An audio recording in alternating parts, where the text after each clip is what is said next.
ನಮಸ್ತೆ ವೀಕ್ಷಕರೇ, ಶ್ರೀರಸ್ತು ಕಿಚನ್ಗೆ ಸ್ವಾಗತ. ನಾನಿವತ್ತು ಜವಳಿಕಾಯಿ ಪಲ್ಯನ ಮಾಡ್ತಾ ಇದ್ದೀನಿ. ಮೊದಲಿಗೆ ಮಿಕ್ಸಿಗೆ ಒಂದು 3 ಬೆಳ್ಳುಳ್ಳಿ ತೊಗೊಂಡಿದ್ದೀನಿ. ಹಾಗೆ ನಿಮಗೆ ಖಾರ ಎಷ್ಟು ಬೇಕೋ ಅಷ್ಟು ಹಸಿಮೆಣಸಿನಕಾಯಿ ತಗೊಳ್ಳಿ. ನಾನಲ್ಲಿ 3 ತೊಗೊಳ್ತಾ ಇದ್ದೀನಿ.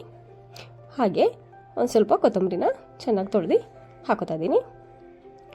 ಇದಕ್ಕೆ ಒಂದು ಅರ್ಧ ಸ್ಪೂನ್ ಜೀರಿಗೆ, ಇಷ್ಟನ್ನು ತರಿತರಿಯಾಗಿ ರುಬ್ಕೋಬೇಕು. ಒಂದು ಸ್ವಲ್ಪ ನೀರು ಹಾಕ್ಕೊಂಡು ತರಿತರಿಯಾಗಿ ರುಬ್ಕೊಳ್ತಾ ಇದ್ದೀನಿ.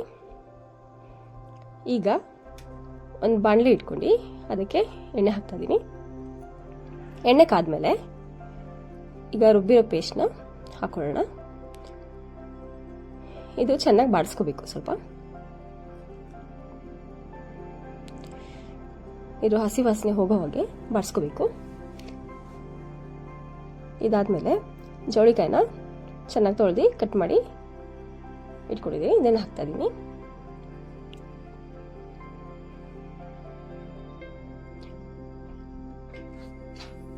ಇದನ್ನ ಚೆನ್ನಾಗಿ ಬಾಡಿಸ್ಕೊಳ್ಳೋಣ.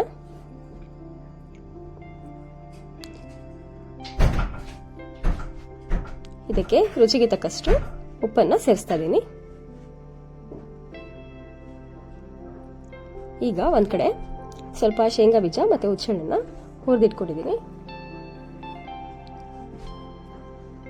ಈಗ ಜವಳಿಕಾಯಿಗೆ ಸ್ವಲ್ಪ ನೀರು ಹಾಕಿ ಬೇಗ ಬಿಡ್ತಾ ಇದ್ದೀನಿ. ನೋಡಿ, ಚೆನ್ನಾಗಿ ಬಂದಿದೆ. ಮಧ್ಯ ಮಧ್ಯ ಬೇಕಾದ್ರೆ ಒಂದ್ಸರಿ ಚೆಕ್ ಮಾಡ್ತಾರೆ.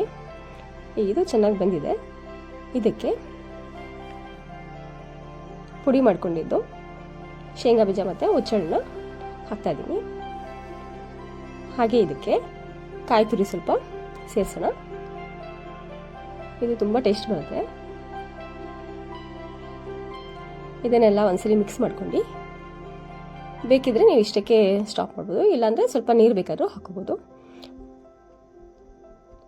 ಇದನ್ನೆಲ್ಲ ಒಂದ್ಸಲಿ ಮಿಕ್ಸ್ ಮಾಡ್ಕೊಂಡು ಗ್ಯಾಸ್ ಆಫ್ ಮಾಡ್ಕೊಳ್ಳೋಣ. ಈಗ ರುಚಿಯಾಗಿರೋ ಜವಳಿಕಾಯಿ ಪಲ್ಯ ರೆಡಿಯಾಗಿದೆ. ಇದು ಅನ್ನದ ಜೊತೆ ನೆಂಚ್ಕೊಳಕ್ಕೂ ಚೆನ್ನಾಗಿರುತ್ತೆ. ಇಲ್ಲಾಂದರೆ ಚಪಾತಿ, ರೊಟ್ಟಿ, ದೋಸೆ ಇದಕ್ಕೂ ನೆಂಚ್ಕೊಳಕ್ಕೆ ತುಂಬ ಚೆನ್ನಾಗಿರುತ್ತೆ. ಒಂದ್ಸಲಿ ಮಾಡಿ ನೋಡಿ ಹೇಗಿತ್ತು ಅಂತ ಕಾಮೆಂಟ್ ಸೆಕ್ಷನಲ್ಲಿ ತಿಳಿಸಿ.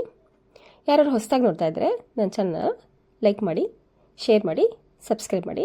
Thank you for watching.